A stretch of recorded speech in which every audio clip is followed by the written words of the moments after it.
Saat itu, Kahyangan sedang dilanda geger. Para dewa merasakan panas yang sedemikian rupa. Keadaan itu dikarenakan Bathari Durga mendatangi Kahyangan Suralaya menggunakan wujud cantiknya, meski sebenarnya berwajah menyeramkan.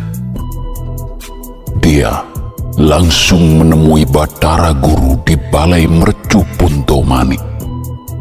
Tujuannya adalah untuk menyampaikan permintaan Dewa Serani, anak hasil pernikahannya dengan Bathara Guru, bahwa dia ingin menikah dengan Bathari Dersanala, putri Bathara Brahma. Permintaan itu tentu saja ditolak oleh Bathara Guru. Dersanala telah menikah dengan Arjuna, bahkan sedang mengandung benih cinta kasih mereka meski masih berusia 7 bulan. Namun Durga menyampaikan kepada Bathara Guru bahwa jika permintaan Dewa Serani ditolak, anak mereka itu akan bunuh diri.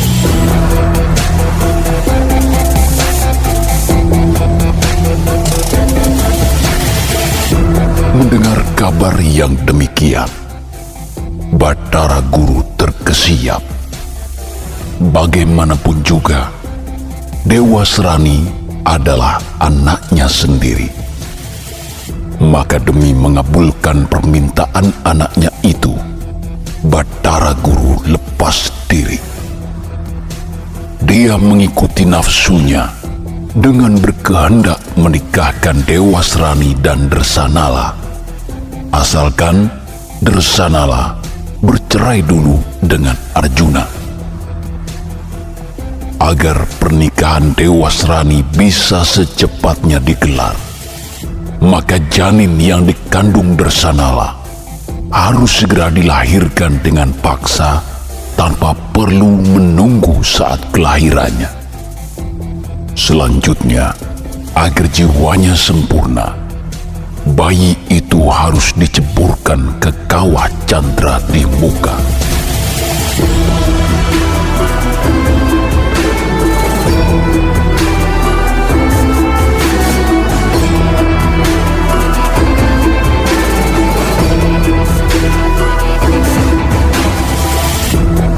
Kebetulan, Bathara Brahma, ayah Dersanala, turut hadir di Balai Mercu Puntomani itu. Tanpa tedeng aling-aling, Bathara Guru memberi 2 pilihan padanya: tetap mempertahankan Dersanala dengan Arjuna, tapi lengser dari jabatan kadewatannya, atau tetap menjadi dewa, asalkan membantunya menikahkan Dersanala dan Dewa Serani, termasuk membawa bayi di rahim Dersanala ke kawah Candra di muka. Mendengar permintaan ini, Brahma tentu saja keberatan. Dia menolak keras permintaan itu.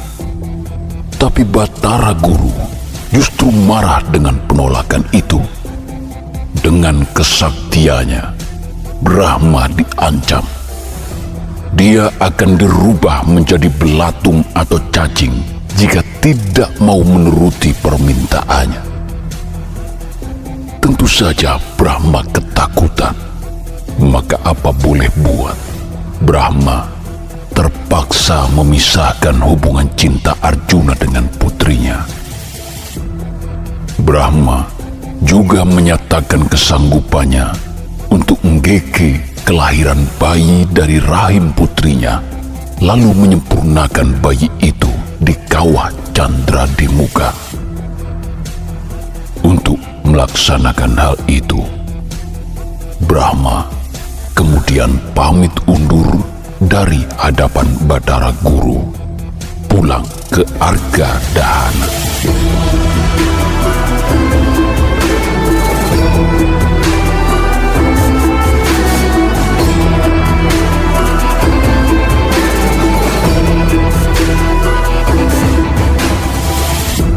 Setelah kepergian Bathara Brahma, Narada menyesalkan keputusan Bathara Guru yang lebih berpihak pada kepentingan keluarga ketimbang membela kebenaran.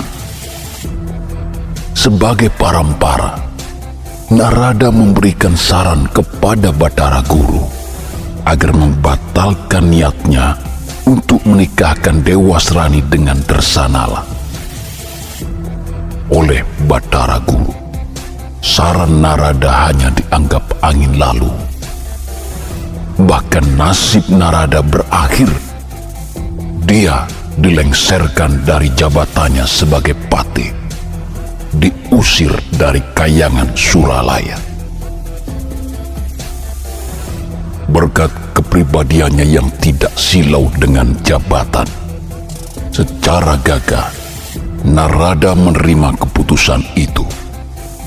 Bathara Narada meninggalkan Bale Mercupuntomani. Tidak ada tempat lain yang akan dituju selain Marcapada untuk menjadi titah lumrah, hidup seperti manusia kebanyakan.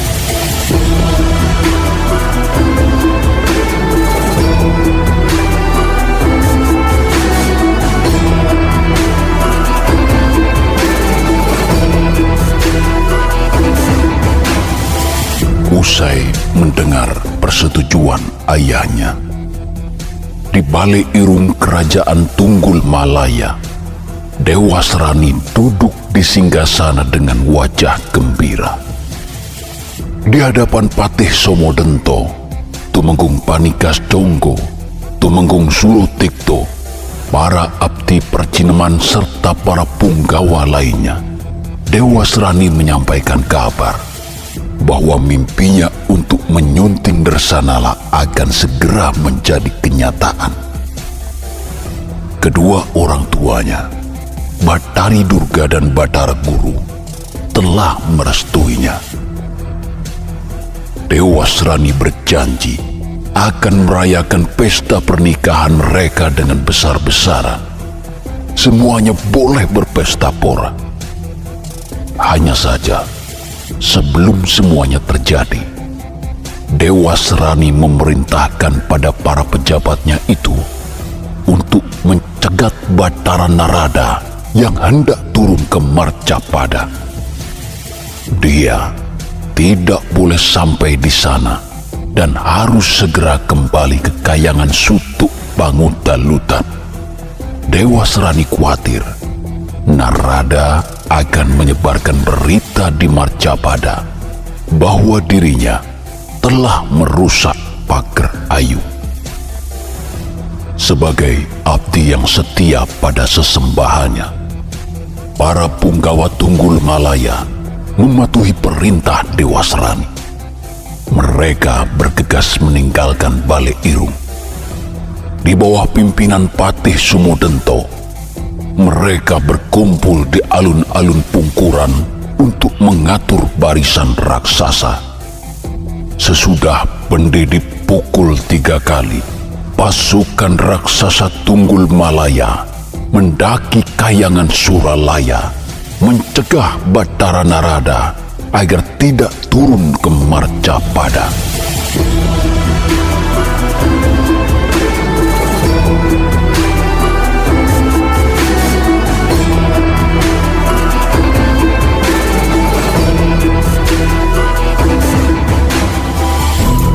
Saat itu, perjalanan Bathara Narada yang semula meninggalkan Bale Mercupuntomani baru sampai di pintu Selo Manangkep. Langkah Narada terhenti ketika Bathara Bayu beserta Bathara Kamajaya menghadangnya. Kepada Narada, Bayu dan Kamajaya menanyakan alasan mengapa Narada meninggalkan Suralaya. Bathara Narada menjelaskan segalanya segamblang-gamblangnya. Sesudah mengetahui lengsernya Narada dari jabatannya sebagai Warongko Dalem, karena tidak menyepakati keputusan Bathara Guru, Bathara Bayu dan Kamajaya justru mendukung sikap Narada itu. Mereka bahkan siap mengikuti Dewa Kerdil itu meninggalkan Kayangan dan tinggal bersamanya di Marcapada. Namun, sebelum Narada memberikan jawaban lebih lanjut pada Bayu dan Kamajaya, terdengar gemuruh barisan dari kaki Gunung Jamurtipa.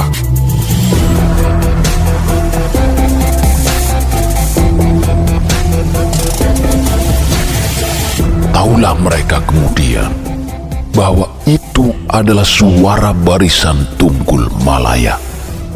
Mendapat firasat bahwa Narada tengah diancam keselamatannya, Bayu dan Kamajaya sontak bertindak, meninggalkan Narada, menghadang barisan perusuh yang berada di bawah pimpinan Somodento.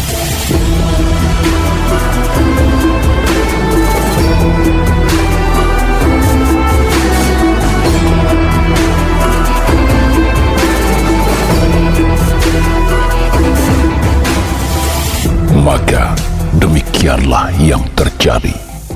Keduanya berhasil menjumpai para pengganggu Bathara Narada. Bathara Kamajaya menghujani pasukan Dewasrani itu menggunakan ribuan panah sakti. Mayat-mayat prajurit pun bergelimpangan.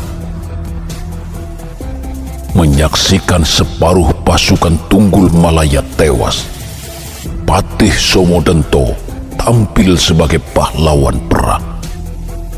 Somodento menantang Kamajaya untuk adu kesaktian hingga tetes darah penghabisan.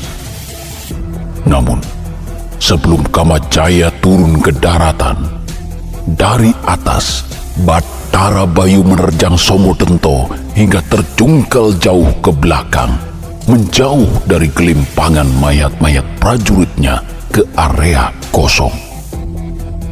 Patih Somodento langsung bangkit dari kejatuhannya begitu melihat Bathara Bayu telah berdiri di hadapannya.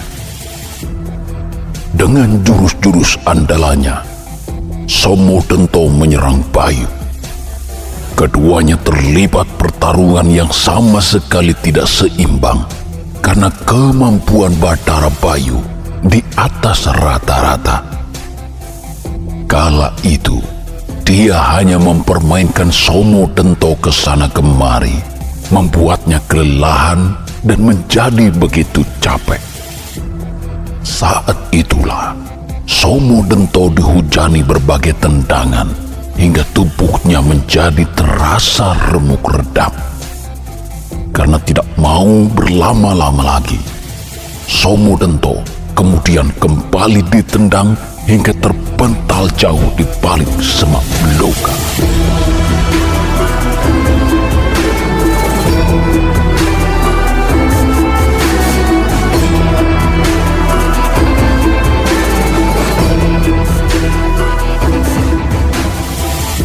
Mengetahui Patih Somodento serupa daun jatuh, Tumenggung Panikas Conggo, Tumenggung Surodikdo bersama sisa pasukannya menyerbu serempak.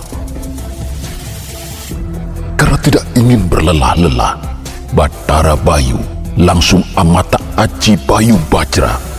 Sontak muncullah angin besar dari dalam raganya.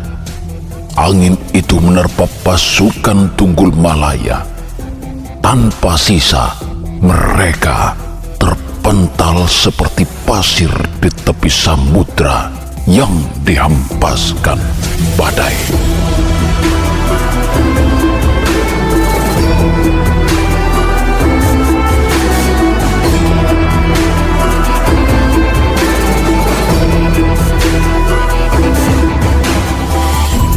Bathara Narada tertawa terkekeh-kekeh setelah Bathara Bayu dan Bathara Kamajaya datang mengabarkan bahwa keduanya berhasil memukul mundur pasukan Tunggul Malaya.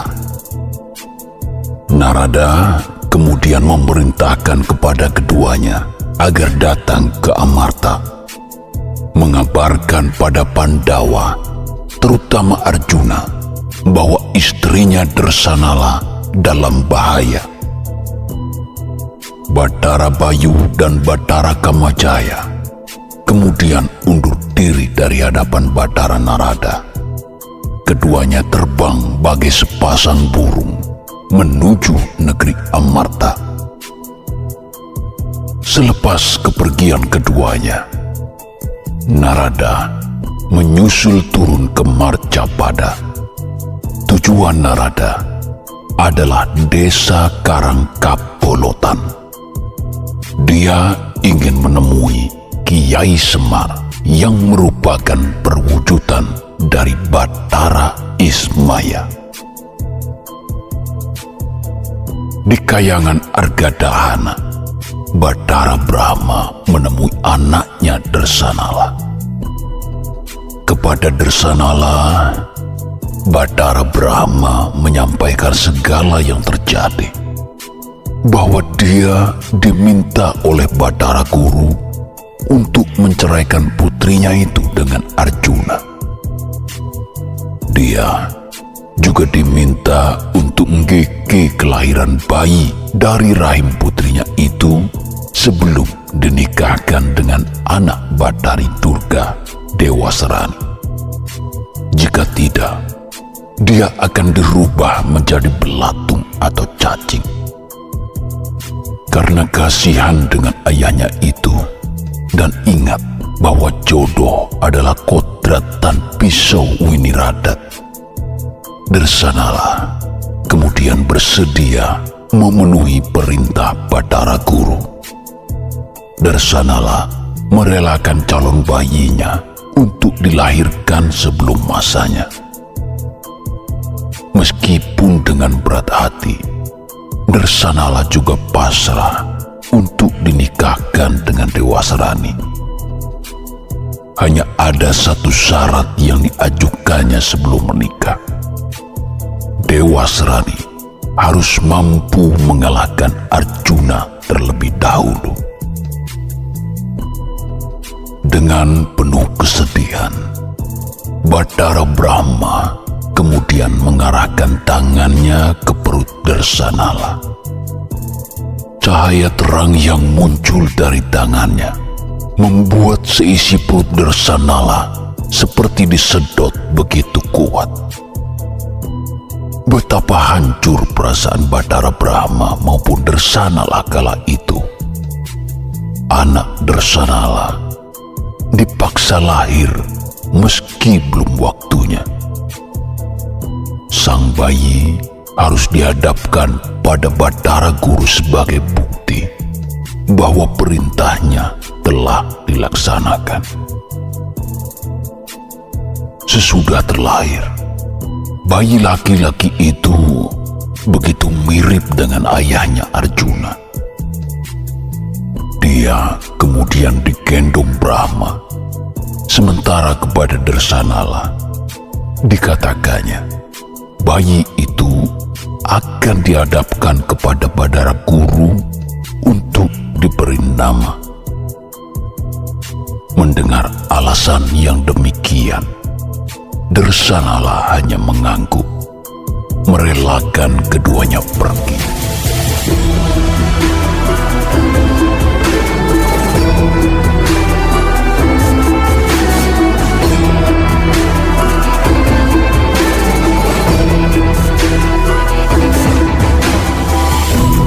Bayi itu kemudian ditunjukkan kepada Batara Guru, Batari Durga, dan Dewasrani di Kayangan Suralaya. Di kesempatan itu juga, Batara Brahma menyampaikan syarat agar Dersanala mau dinikahi Dewasrani, yakni Dewasrani harus mampu mengalahkan Arjuna terlebih dahulu. Karena sifatnya yang adikang adikung adikuno, Dewasrani menyanggupinya. Dia segera meninggalkan Bali Mercupunto, siap menantang Arjuna. Kita berpindah ke Karangkabolotan yang menjadi tempat tinggal Semar. Saat itu, Semar sedang bercengkerama dengan Antasena, anak Bima yang luar biasa sakti. Namun perbincangan akrab itu mendadak terganggu ketika Narada datang. Narada secara belak-belakan menceritakan apa yang terjadi di Kahyangan, sehingga membuat Semar begitu marah luar biasa.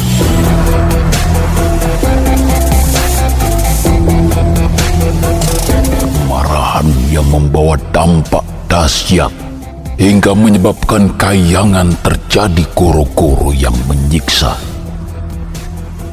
Jika sudah demikian, tidak ada yang bisa meredakan kemarahan Semar, sebab dia adalah juga Sang Hyang Ismaya. Satu-satunya yang bisa melakukannya adalah Sang Hyang Wenang. Sang Hyang Wenang akhirnya turun ke Karangkabolotan.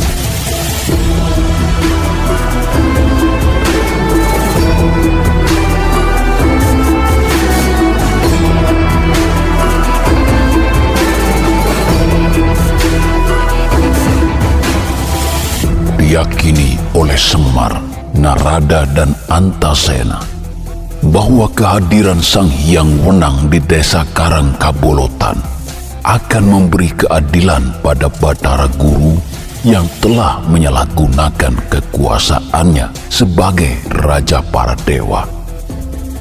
Dan memang, keyakinan mereka tidak meleset.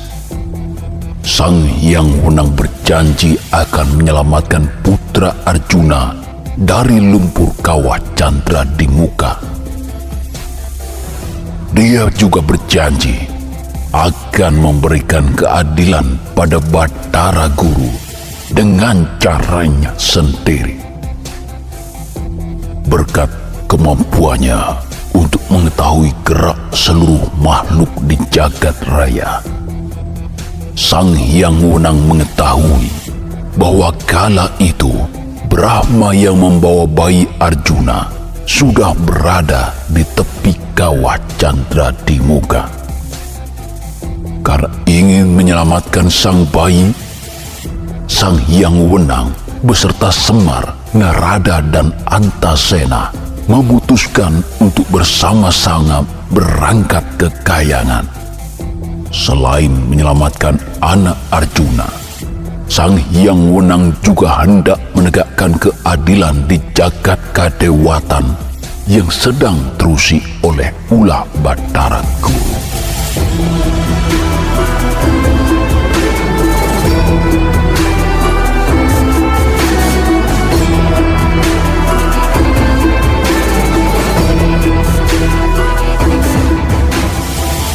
Kawah Candra di muka kala itu sedang begitu panas, menyeruakkan bau belerang yang sangat menyengat. Semula, kawah maut itu menjadi tempat peleburan bagi para titah yang melakukan kejahatan selama menjalani hidupnya di dunia. Namun semasa Suralaya di bawah pemerintahan Bathara Guru, kawah itu dijadikan tempat penyiksaan bagi para titah yang berani menentang kebijakannya. Di tepi mulut kawah Candra di muka itulah Bathara Brahma termangu. Jiwa Brahma bergolak sebagaimana kawah itu. Bergolak di antara pilihan tetap menggendong bayi Dersanala atau menceburkannya ke dalam kawah. Namun karena teringat kutukan Bathara Guru yang akan menimpanya jika tidak melaksanakan perintah, Brahma terpaksa dengan berat hati menceburkan bayi itu ke dalam kawah.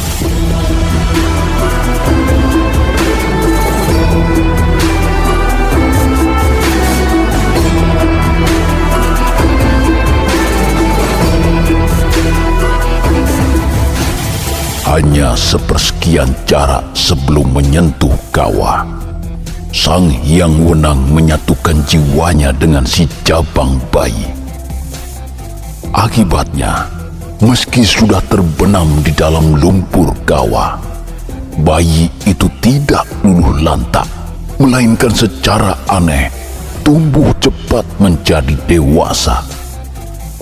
Setelah berubah menjadi laki-laki dewasa, dia langsung melompat ke tepi kawah Chandra di muka. Tanpa basa-basi, pemuda yang jiwanya bersatu dengan Sang Hyang Wenang itu langsung menghajar Bathara Brahma.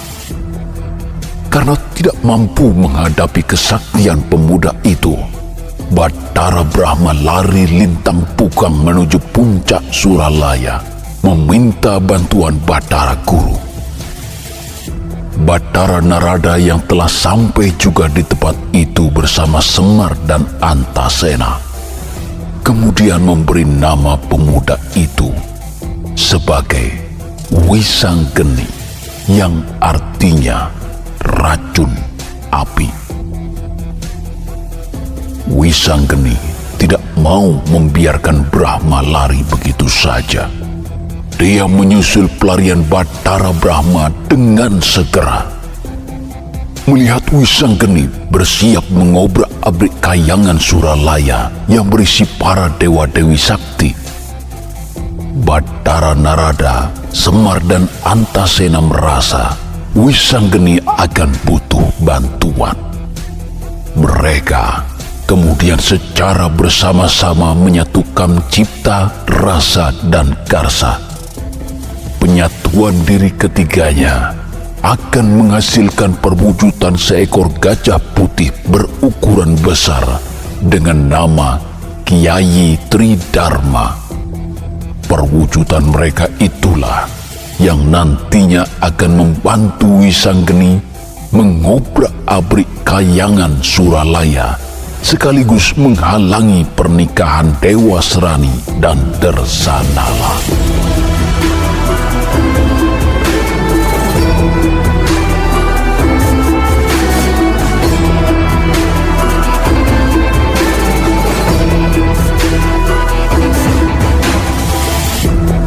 Sesudah sampai di Suralaya, Bathara Brahma langsung menghadap Bathara Guru yang kala itu berada di kediamannya. Dia melaporkan bahwa cucunya yang diceburkan ke lumpur api kawah Chandra di muka tidak tewas, namun tetap hidup, tumbuh, dan dewasa. Bahkan dirinya tidak berdaya menandingi kesaktian bayi yang telah berubah dewasa itu. Dia juga mengatakan bahwa saat menuju kediaman Bathara Guru, dirinya menyaksikan ada seekor gajah putih mengamuk di balai mercu Puntomani. Para dewa yang menjaga balai itu tidak ada yang bisa mengatasinya. Mendengar laporan yang demikian, Bathara Guru berangbukan kepala. Dengan pusaka Cis Jaludara, Bathara Guru bersiap mencari Wisanggeni.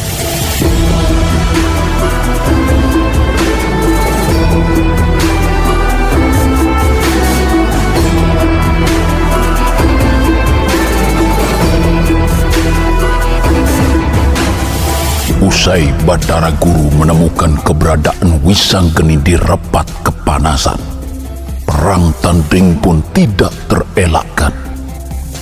Merasa kalah angin, Bathara Guru melepaskan Cis Jaludara ke arah dada Wisanggeni. Karena dilindungi Sang Hyang Wenang, Wisanggeni berhasil menangkap pusaka tersakti di Suralaya itu. Bathara Guru meninggalkan medan laga, turun ke Marcapada, berniat meminta bantuan pada Bathara Kresna.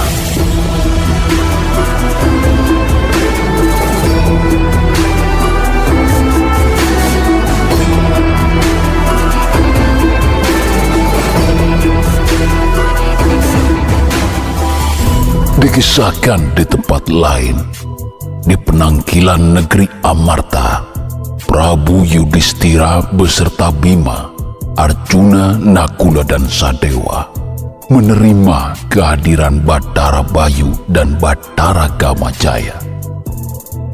Keduanya melaporkan bahwa Bathara Guru akan memisahkan Dewi Dersanala dengan suaminya. Selanjutnya, Dersanala akan dinikahkan dengan Dewasrani.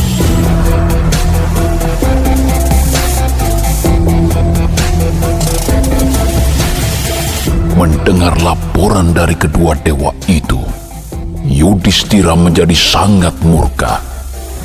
Kepada Bima, Nakula, dan Sadewa, Yudhistira memberikan perintah untuk menjaga negeri Amarta. Kepada Arjuna, Yudhistira memerintahkan untuk mencari Dewasrani dimanapun keberadaannya. Sementara Yudhistira sendiri akan bersama Bathara Bayu dan Bathara Kamajaya menuju Kayangan. Namun sebelum berangkat ke Kayangan, Yudhistira bersiap untuk merubah wujudnya terlebih dahulu menjadi sesosok raksasa putih berukuran besar bernama Dewa Amral.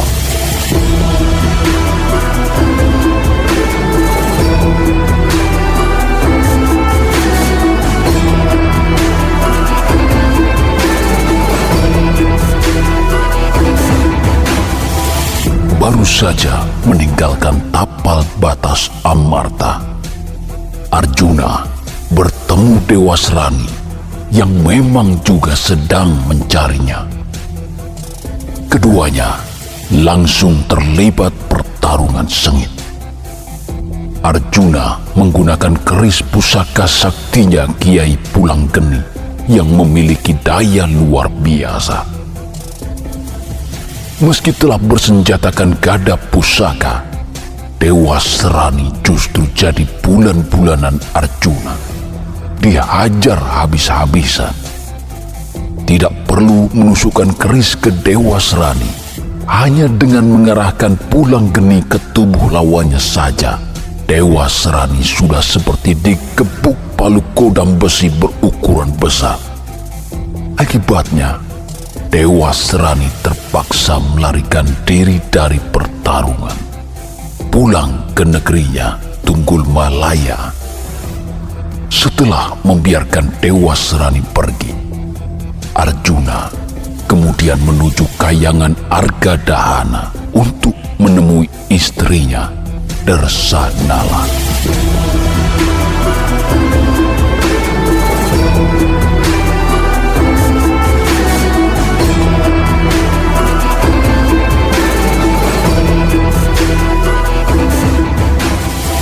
Kebetulan Prabu Kresna saat itu berada di rumah tinggalnya di Dwarawati.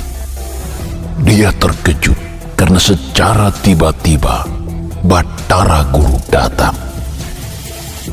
Dia keheranan dengan wajah pucat pasi Bathara Guru. Apalagi dia langsung datang ke rumahnya, bukan ke istana. Karena penasaran, Prabu Kresna bertanya kepada Bathara Guru apa yang menyebabkan demikian. Dengan terbata-bata, Bathara Guru menyampaikan tujuan kedatangannya, yakni untuk meminta bantuan Kresna menumpas Makar Wisanggeni dan Gajah Tridharma yang telah merusak Kayangan Suralaya.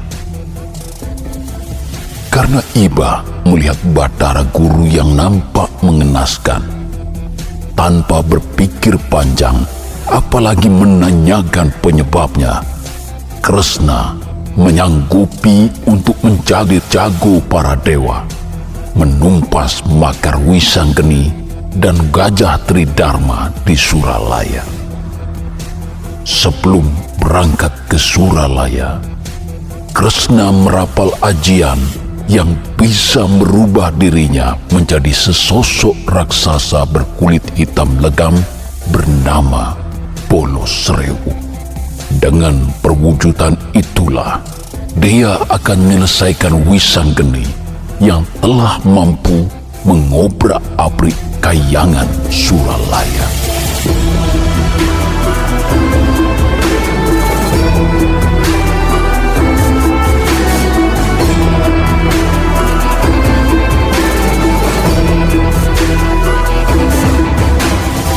Di Suralaya, Balasrewu menjumpai raksasa lain yang tidak lain adalah Dewa Amral. Karena menganggap Dewa Amral turut serta mengobrak-abrik Suralaya, Balasrewu langsung menyerangnya. Dewa Amral pun menandingi kemampuan Balasrewu karena diduga melindungi Bathara Guru yang kebetulan bersamanya. Perang tanding antara kedua raksasa hitam dan putih itu begitu dahsyat, sampai-sampai gempa bagai merontokkan setiap sudut Suralaya.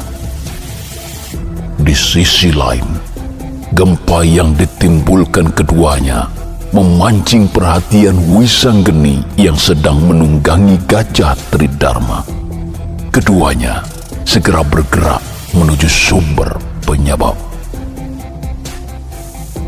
Sesampai di tempat, mengetahui pertarungan sengit antara Balasrewu dan Dewa Amral akan menyebabkan hancurnya kayangan, Wisanggeni kemudian berusaha melerainya. Saat dilerai pemuda itu, baik Balasrewu maupun Dewa Amral menyaksikan ada sosok lain di dalam tubuhnya. Dia adalah Sang Hyang Wenang. Karena tidak enak hati, kedua raksasa itu kemudian menghentikan perkelahiannya dan berubah wujud menjadi Prabu Kresna dan Prabu Yudhistira.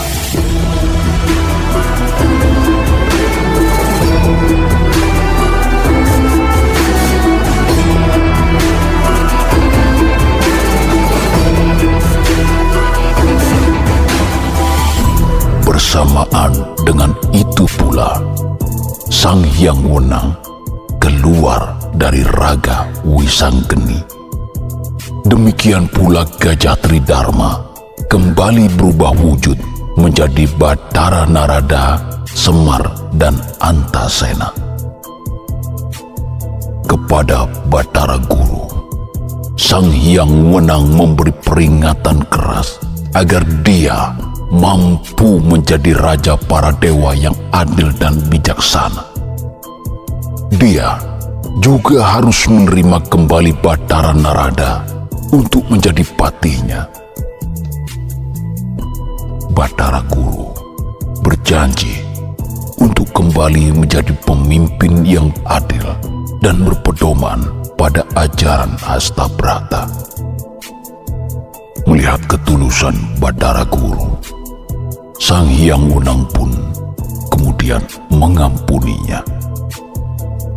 Sang Hyang Wenang lantas kembali ke kayangan alang-alang Kumitir.